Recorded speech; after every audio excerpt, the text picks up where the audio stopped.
जप जी साहिब एक ओंकार सतनाम करता पुरख निरभव निर्वैर अकाल मूरत अजूनी सैभं गुर प्रसाद। जप आद सच जुगाद सच है भी सच नानक होसी भी सच।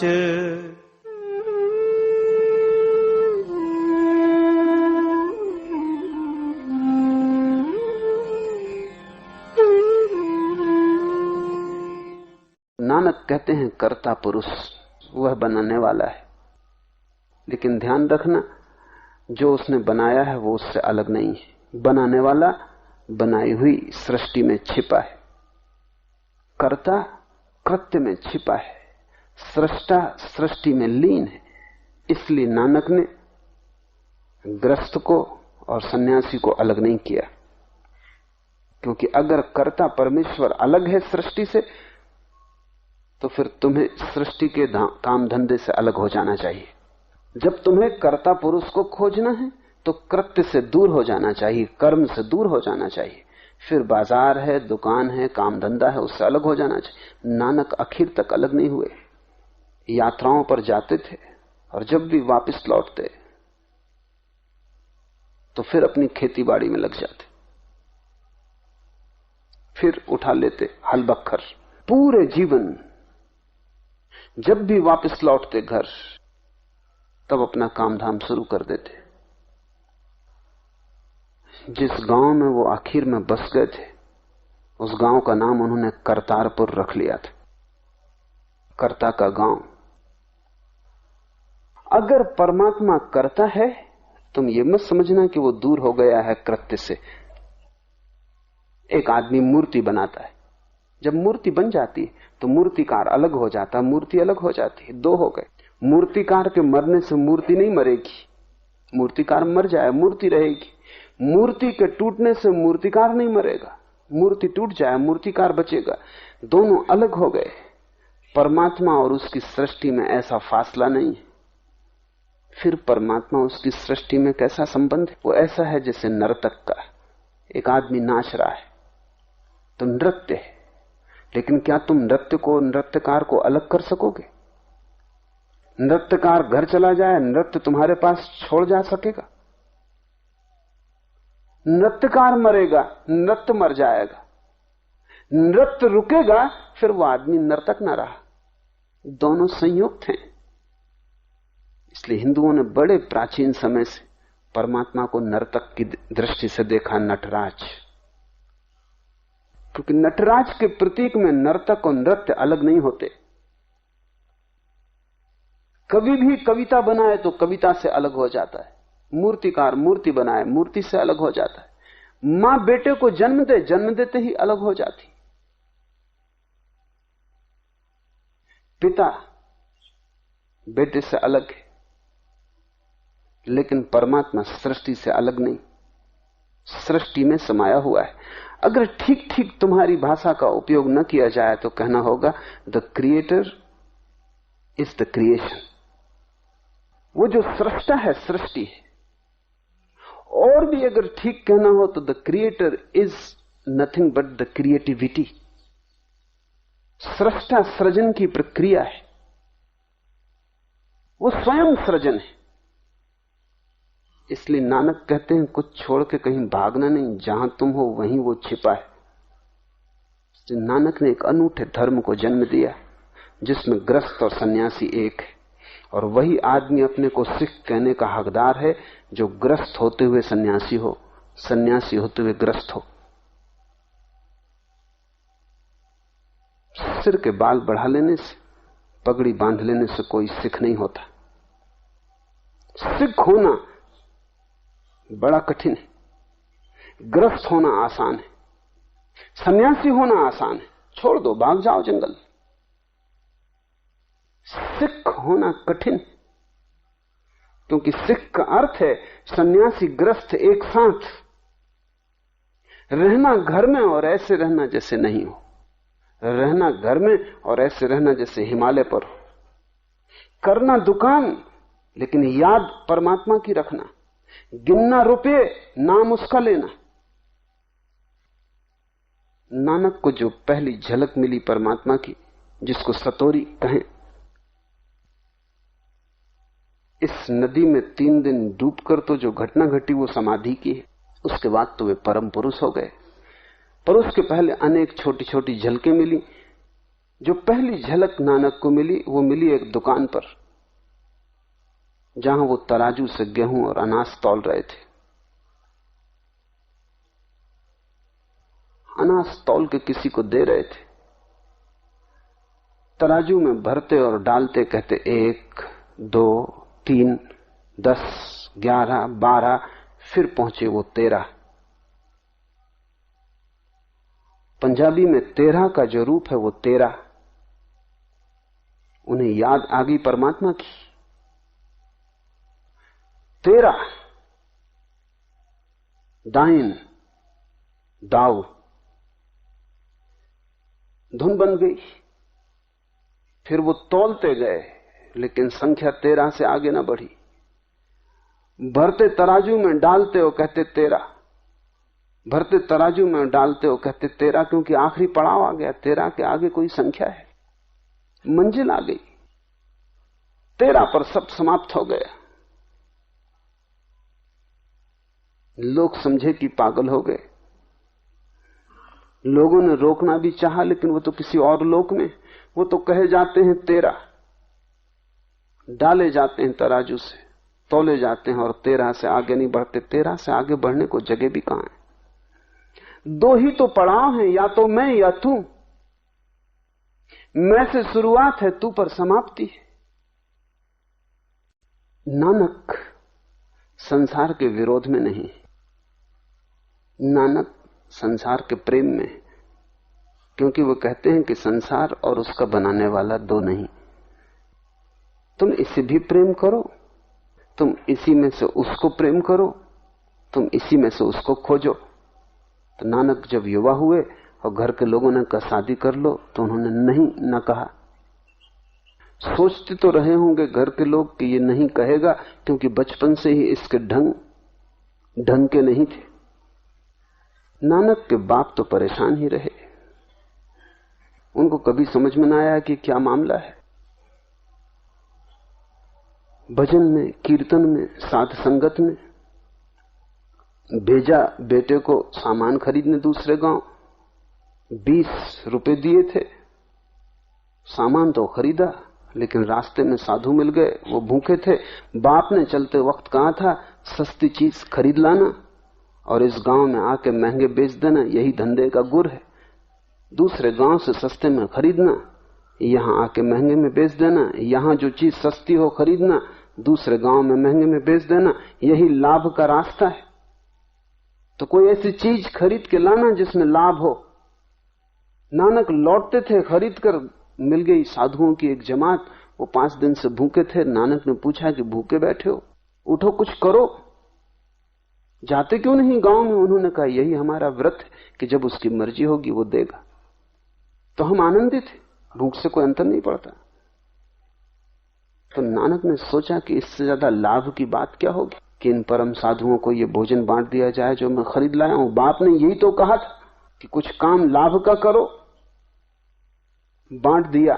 साथी था साथ में, मित्र था साथ में, उसका नाम बाला था। उसने कहा क्या करते हो, दिमाग खराब हुआ है? नानक ने कहा यही तो कहा था पिता ने कि कुछ लाभ का काम करना है, इससे ज्यादा लाभ क्या होगा। बांट के बड़े प्रसन्न घर लौट आए। इसलिए कहता हूं ढंग के न थे। बाप ने कहा कि मूर्ख, ऐसे कहीं धंधा हुआ है, तू बर्बाद कर देगा। और नानक ने कहा कि आप नहीं सोचते इससे ज्यादा लाभ की और क्या बात होगी। लाभ कमा के लौटा हूं, लेकिन ये लाभ किसी को दिखाई नहीं पड़ता था। नानक के पिता कालू मेहता को तो बिल्कुल दिखाई नहीं पड़ता था। उनको तो लगता था लड़का बिगड़ गया, साध संगत में बिगड़ा, होश में नहीं। सोचा कि शायद स्त्री से बांधने से कुछ राहत मिल जाएगी। अक्सर ऐसा लोग सोचते। सोचने का कारण है क्योंकि सन्यासी स्त्री को छोड़ के भागते हैं। तो अगर किसी को ग्रस्त बनाना हो तो स्त्री से बांधो। पर नानक पे ये तरकीब काम ना आई। क्योंकि ये आदमी किसी चीज के विरोध में न था। बाप ने कहा शादी कर लो, नानक ने कहा अच्छा। शादी हो गई लेकिन इसके ढंग में कोई फर्क न पड़ा, बच्चे हो गए लेकिन इसके ढंग में कोई फर्क न पड़ा। इस आदमी को बिगाड़ने का उपाय ही न था, क्योंकि संसार और परमात्मा में इससे कोई भेद न था। तुम बिगाड़ोगे कैसे? जो आदमी धन छोड़ के सन्यासी हो गया, बिगाड़ सकते हो, धन दे दो। जो आदमी स्त्री छोड़ के सन्यासी हो गया, एक सुंदर स्त्री को उसके पास पहुंचा दो, बिगाड़ सकते हो। लेकिन जो कुछ छोड़ के ही नहीं गया, उसको तुम कैसे बिगाड़ोगे? उसके पतन का कोई रास्ता नहीं। नानक को भ्रष्ट नहीं किया जा सकता।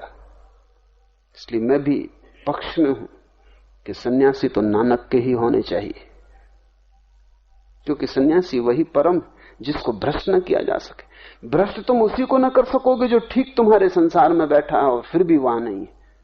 तुम उसे कैसे भ्रष्ट करोगे? उसने सब उपाय तोड़ दिए।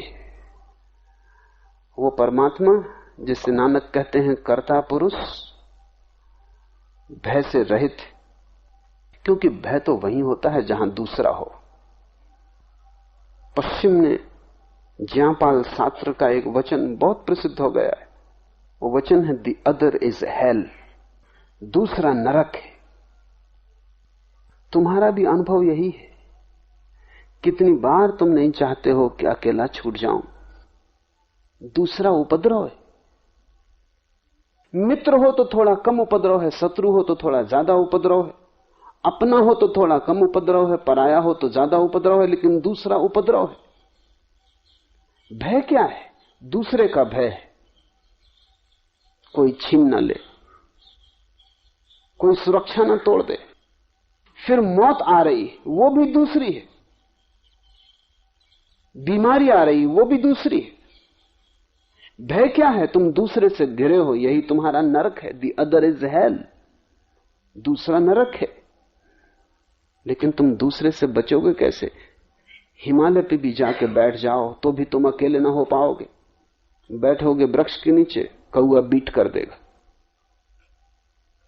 गुस्सा कौए पे आ जाएगा। बैठोगे, वर्षा आ जाएगी, धूप आ जाएगी। दूसरे से तुम भागोगे कहां? तुम जहां भी जाओगे तुम दूसरे को पाओगे, क्योंकि दूसरे से बचने का तो एक ही उपाय है कि तुम उस एक को खोज लो जहां कोई दूसरा नहीं रह जाता।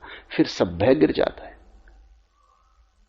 फिर मौत है ही नहीं, फिर बीमारी है ही नहीं, फिर असुविधा है ही नहीं, क्योंकि दूसरा ही ना रहा, तुम ही हो। कोई अंतर नहीं। भय तब तक रहेगा जब तक तुम्हें दूसरे दूसरे दिखाई पड़ते हैं। एक ओंकार सतनाम जिसके मन में ये छा गया, उसे कैसा भय? परमात्मा को भय नहीं हो सकता, किसका भय होगा?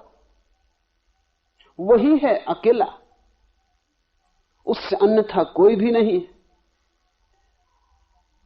अकाल, भय से रहित, वैर से रहित, कालातीत, अकाल मूर्ति,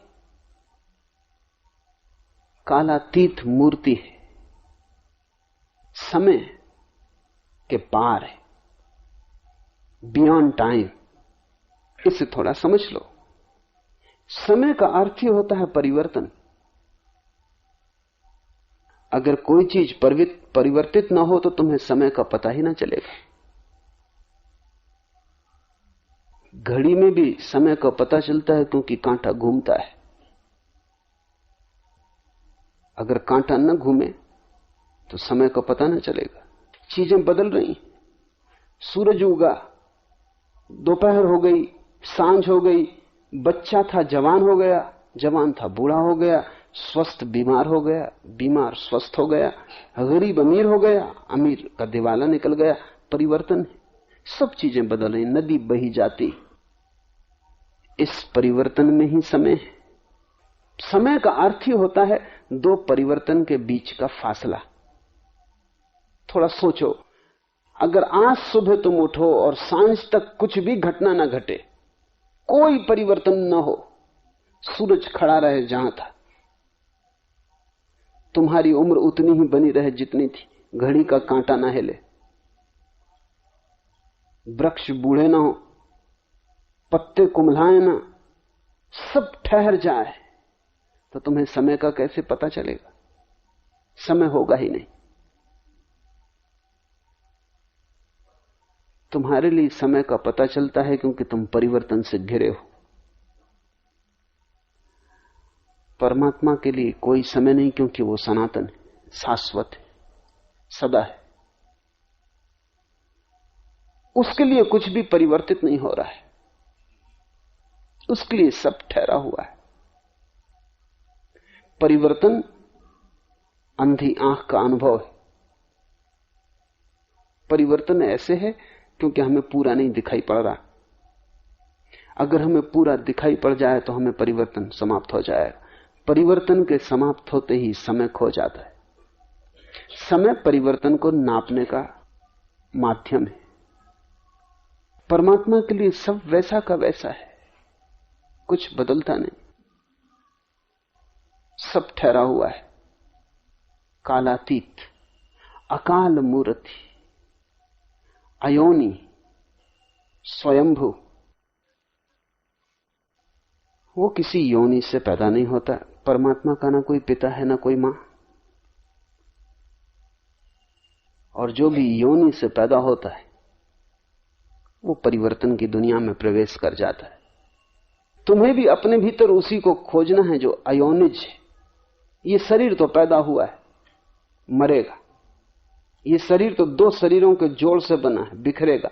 जब वे दो शरीर ही बिखर गए तो ये शरीर कैसे बचेगा जो उनसे मिलकर बना है?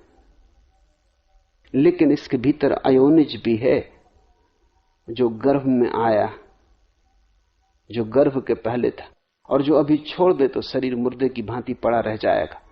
इस शरीर के भीतर कालातीत प्रवेश किया है। अकाल पुरुष इस शरीर के भीतर भी मौजूद है। ये शरीर जैसे उसका सिर्फ वस्त्र मात्र है, एक घर है जिसमें ठहर गया है। लेकिन तुम जब इसे अपने भीतर पाओगे तभी तुम नानक की वाणी समझ पाओगे। तुम्हें अपने भीतर उसको खोजना है जो कोई न तो परिवर्तित होता है न बदलता है। अगर तुमने कभी थोड़ा भी आंख बंद करके बैठने का अभ्यास किया है तो तुम्हें एक बात ख्याल में आई होगी कि भीतर कोई उम्र नहीं है। तुम 40 साल के होगी, 50 साल के, भीतर कुछ पता ना चलेगा। तुम जब 5 साल के थे तब भी आंख बंद करते तो भीतर तुम वैसा अपने को वैसा ही पाते जैसा तुम 50 साल के होके पाओगे। जैसे भीतर के लिए समय बीता ही नहीं। आंख बंद करके भीतर देखो तो तुम पाओगे वहां कुछ बदलता ही नहीं। और ये जो भीतर अनबदला है ये किसी योनि से पैदा नहीं हुआ है।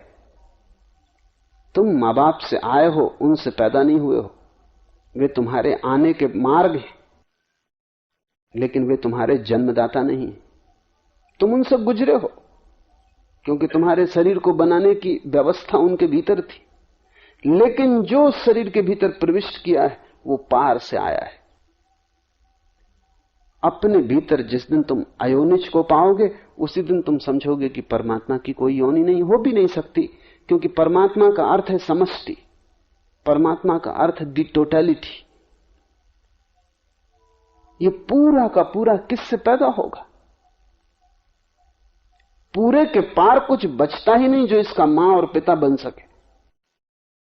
इसलिए अयोनि है, स्वयंभू है, अपने आप है। स्वयंभू का अर्थ है अपने आप है।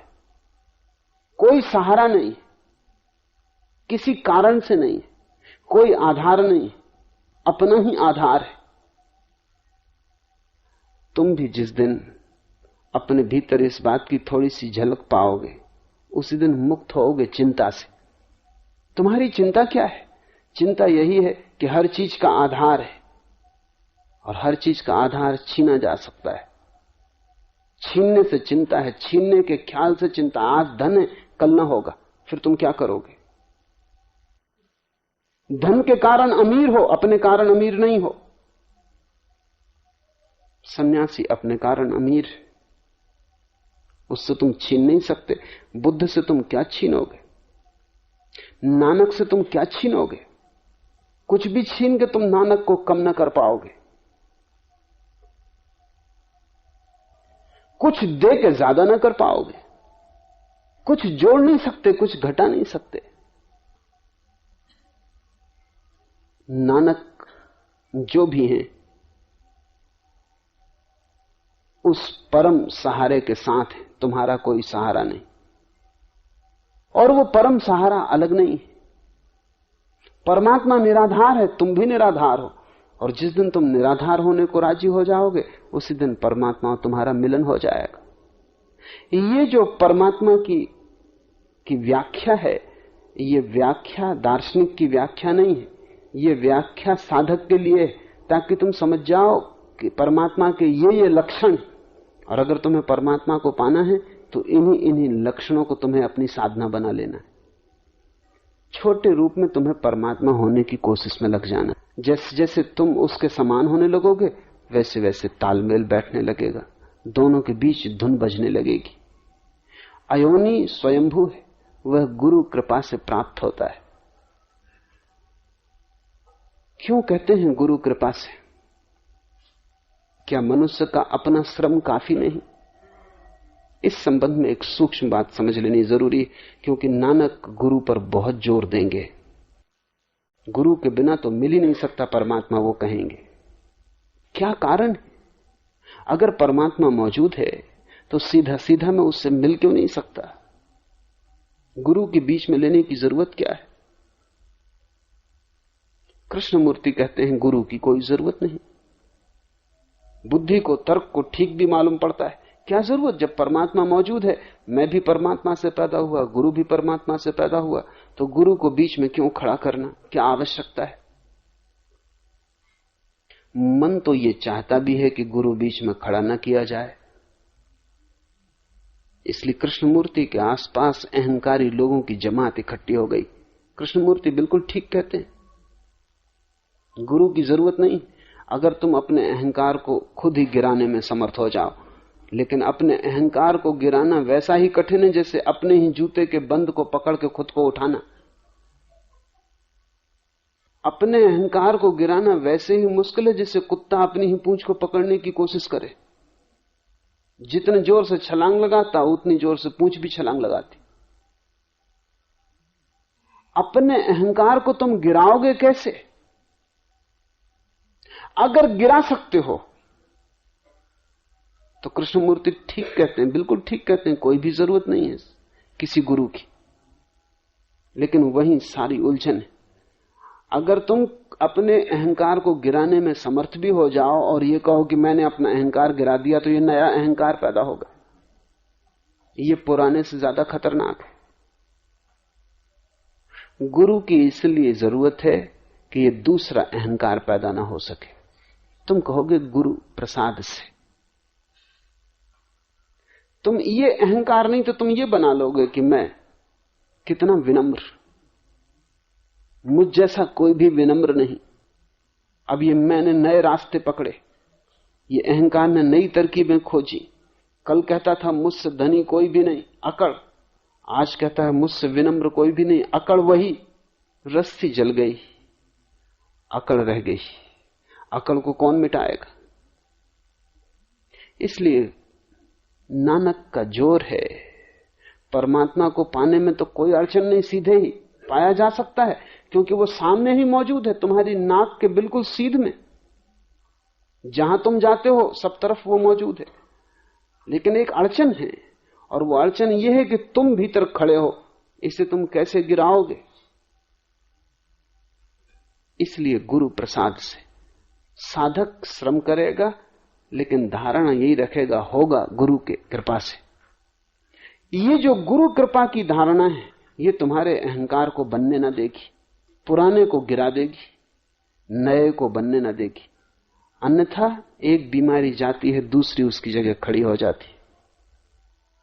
और इसलिए एक बड़े मजे की घटना घटी है। कृष्णमूर्ति के पास अहंकारियों की जमात इकट्ठी हो गई।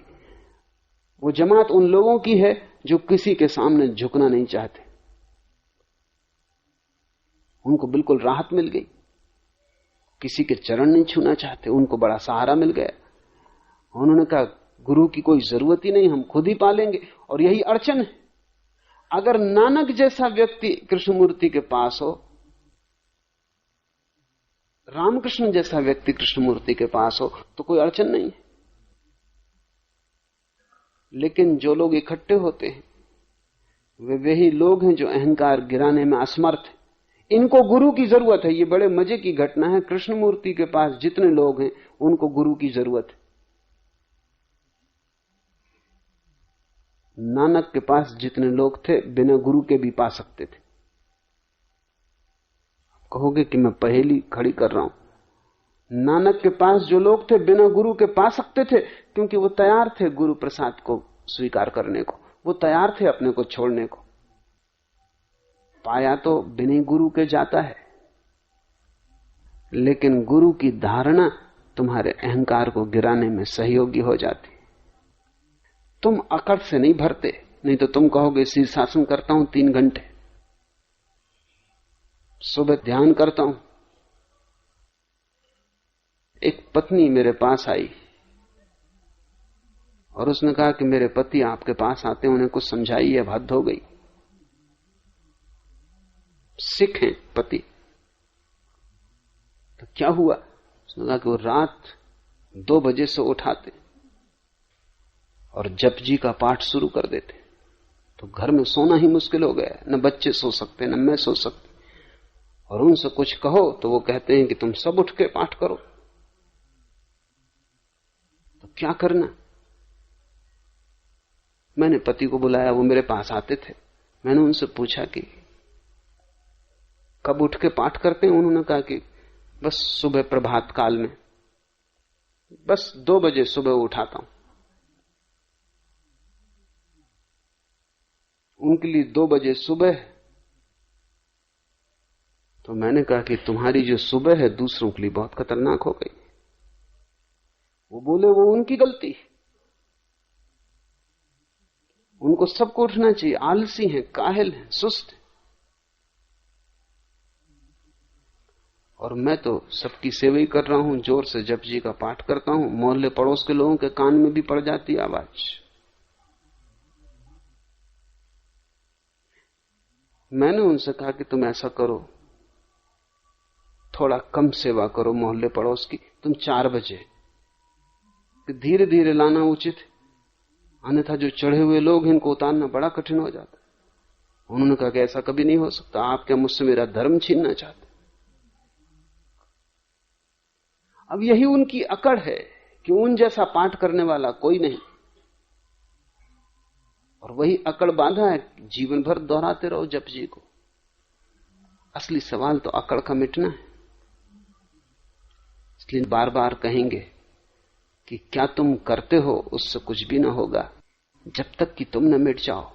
ये गुरु की धारणा स्वयं को मिटाने की बड़ी कीमिया है, क्योंकि करो तुम कुछ, कहते तुम हो गुरु प्रसाद से, उसकी कृपा से हो रहा है। मैं कर रहा हूं, बस अड़चन खड़ी हो जाएगी। अगर तुम अपने मैं को बिना किसी के सहारे के गिरा दो तो गुरु की कोई जरूरत नहीं। लेकिन करोड़ में कभी कोई एक व्यक्ति बिना गुरु के गिरा पाता है, इसलिए वो अपवाद है, उसको हमें गिनती में लेना नहीं चाहिए, उसके कारण नियम नहीं बनाना चाहिए। कभी कभी ऐसा हो जाता है कि कोई व्यक्ति बिना गुरु के गिरा देता है, पर उसके लिए बड़ी गहरी समझ चाहिए जो तुम्हारे पास नहीं है। उसके लिए इतनी गहरी समझ चाहिए कि वो अहंकार को आंख के सामने खड़ा करके देख ले और सिर्फ देखने से अहंकार गिर जाए। उसके लिए वैसी आंख चाहिए जैसे शिव के पास, कि कामदेव को देख लिया और कामदेव भस्म हो गए। इतनी अवेयरनेस, इतना होश चाहिए। कोई बुद्ध, कोई कृष्णमूर्ति कभी इतनी त्वरा से देख लेता है कि उसके देखने की उस तीव्रता में ही सब गिर जाता है, फिर दूसरा भाव पैदा नहीं होता, क्योंकि सब राख ही गिर गई। उसे ख्याल ही नहीं होता कि मैंने कुछ किया है, हुआ। लेकिन तुम तो कुछ भी करोगे तो भीतर एक धुन बसती रहती, मैंने किया है। भजन करो तो मैंने किया है, ध्यान करो तो मैंने किया है, पूजा करो तो मैंने की है। तुम्हारा मैं तो हर तरफ से बनता है। उस एक को हम छोड़ दें, क्योंकि उस एक को बीच में लाने की कोई जरूरत भी नहीं, वो पालेगा। लेकिन वो जो करोड़ों लोग हैं, उन करोड़ों लोगों के लिए पाने का एक ही उपाय है कि वो जो भी करें साधना, भाव यही रखें कि गुरु के प्रसाद से, गुरु की कृपा से हो रहा। भारत में बड़ी पुरानी लोकोक्ति है कि जब सतयुग था तब गुरु की इतनी जरूरत न थी, लेकिन कलयुग में गुरु की बड़ी जरूरत होगी। क्या कारण? हिंदू किस हिसाब से बांटते हैं संसार को? सतयुग वे कहते हैं उस समय को जब लोग बड़े सचेत थे, बड़े सावधान थे, और कलयुग कहते हैं उस युग को जब लोग बड़े सोए हुए हैं, मूर्छित। इसलिए बुद्ध का या महावीर का धर्म उतने काम का नहीं है आज जितना नानक का धर्म। नानक का धर्म नवीनतम धर्म है, हालांकि उसको भी 500 साल हो गए, वो भी काफी पुराना हो गया और नया चाहिए। क्योंकि बुद्ध और महावीर जिनसे बात कर रहे थे वे हमसे ज्यादा सचेत लोग थे, वे हमसे ज्यादा प्रबुद्ध लोग थे, वे हमसे ज्यादा सरल लोग थे। फिर कृष्ण जिनसे बात कर रहे थे वे और भी सरल लोग थे। जैसे हम पीछे जाते हैं वैसे सरलता है। जैसे एक आदमी अपने पीछे जाए तो बचपन में सरल होता है, जवानी में थोड़ा कठिन हो जाता, बुढ़ापे में तो बिल्कुल जटिल हो जाता। बूढ़े आदमी से तो पार पानी मुश्किल है, उसे कुछ भी पता नहीं, लेकिन वो समझता है सब मुझे पता है। जिंदगी की टक्करें खाई हैं, इधर उधर गिरा है, कहता अनुभव बहुत है। ठीकरे इकट्ठे किए हैं, लेकिन वो सोचता है कि बड़े अनुभव से ज्ञान इकट्ठा कर लिया। बच्चा सरल, वो सतयुग है। बूढ़ा बहुत जटिल, वो कलयुग है। और बूढ़े की मूर्छा बढ़ती जाती, बढ़नी ही चाहिए क्योंकि मौत करीब आ रही है। बच्चे का होश ताजा होता है क्योंकि अभी जीवन का स्रोत बहुत करीब है। बच्चा अभी परमात्मा से निकली लहर की भांति है, बूढ़ा धूल से भर गया, परमात्मा में गिरने के करीब है। बच्चा ताजा फूल है, बूढ़ा मुरझा गया, जाने के करीब है, जीवन ऊर्जा क्षीण हो रही। कलयुग का अर्थ है ऐसा समय जब अंत करीब आ रहा है, जिंदगी बूढ़ी हो गई। उस कलयुग में तो गुरु के बिना बिल्कुल ना हो सकेगा, क्योंकि तुम हर हालत में अपने अहंकार से भर जाओगे। जब तुम छोटे छोटे काम करके अहंकार से भर जाते हो तो तुम साधना करके कैसे ना भरोगे? तुमने एक छोटा सा मकान बना लिया है, तुम अकड़े फिरते हो। कि तुमने एक तिजोरी भर ली, तुम अकड़े फिरते हो। जब तुम परम धन की खोज में जाओगे तो तुम्हारी अकड़ तो बहुत हो जाएगी। तो जो आदमी मंदिर जाता है, मस्जिद जाता है, उसकी अकड़ देखो, वो सब की तरफ देखता है कि तुम सब नरक में पड़ोगे, सड़ोगे। मैं मंदिर जाता हूं रोज, तुम सब भ्रष्ट पापी। वो जो आदमी राम नाम ले लेता है वो समझता है कि बस स्वर्ग का द्वार उसके लिए निश्चित हो गया और शेष सब नरक में पड़ने वाले।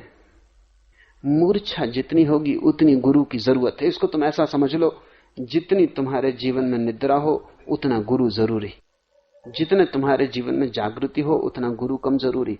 अगर तुम परिपूर्ण जागरूक हो गुरु की बिल्कुल जरूरत नहीं। अगर तुम बिल्कुल सोए हो तो तुम अपने आप जगोगे कैसे? कोई तुम्हें हिलाएगा तो ही तुम जग सकते हो, तब भी डर है कि तुम करवट लेके सो जाओगे। वह गुरु की कृपा से प्राप्त होता है। आदि सच, जुगादि सच, है भी सच, नानक होसी भी सच। वह आदि में सत्य है, युगों के आरंभ में सत्य है, अभी सत्य है। नानक कहते हैं वह सदा सत्य है, भविष्य में भी सत्य है। सत्य और असत्य की यही परिभाषा है। असत्य वो जो कभी नहीं था, अब है और कभी फिर नहीं हो जाएगा। असत्य का अर्थ है दो छोरों पर जो नहीं और बीच में है। सपना, सुबह तुम उठे तब खो गया, रात तुम जब सोए तब नहीं था। इसलिए तो सुबह तुम कहते हो सपना झूठा था, सच नहीं, क्योंकि सांझ नहीं था, सुबह फिर नहीं है। तुम्हारा ये शरीर एक दिन नहीं था, एक दिन फिर नहीं हो जाएगा। ये शरीर झूठा है। क्रोध आया, एक क्षण पहले नहीं था और घड़ी भर बाद फिर चला जाएगा। ये क्रोध सपना है, ये सच नहीं। जो सदा है वही सत्य है। और अगर तुम इसको धारणा को गहरे ले जाओ तो तुम्हारे जीवन में रूपांतरण हो जाएगा। उससे बहुत ज्यादा ग्रसित मत होना जो बदलता है। तुम उसी की तलाश करना जो अबदला, सदा स्थायी और स्थिर है। कौन है तुम्हारे भीतर जो कभी नहीं बदलता? उसको ही खोजो। जरूर वो तुम्हारे भीतर है, क्योंकि सब बदलाहट उसी पे होती है। जैसे गाड़ी का चाक चलता है तो एक कील पे चलता है जो ठहरी रहती, चाक चलता रहता है, कील ठहरी रहती।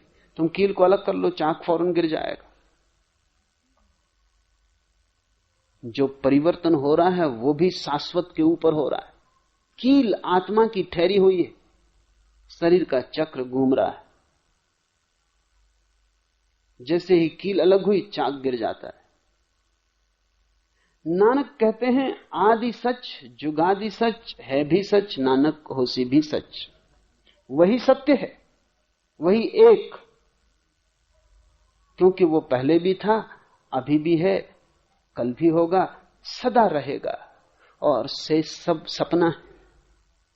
ये एक वचन अगर तुम्हारे मन में गहरा बैठ जाए, जब क्रोध आए तब दोहराना अपने मन में, आदि सच जुगादि सच है भी सच, नानक होसी भी सच। घृणा आए, लोभ आए, दोहराना। और ध्यान रखना कि जो अभी नहीं था, अभी हुआ, सपना है, खो जाएगा। इसमें ज्यादा ग्रसित होने की जरूरत नहीं, साक्षी भाव रखना। धीरे धीरे तुम पाओगे कि व्यर्थ अपने आप गिरने लगा, क्योंकि तुम्हारे उससे संबंध टूट गए और सार्थक का जन्म होने लगा, शाश्वत उठने लगा, संसार खोने लगा।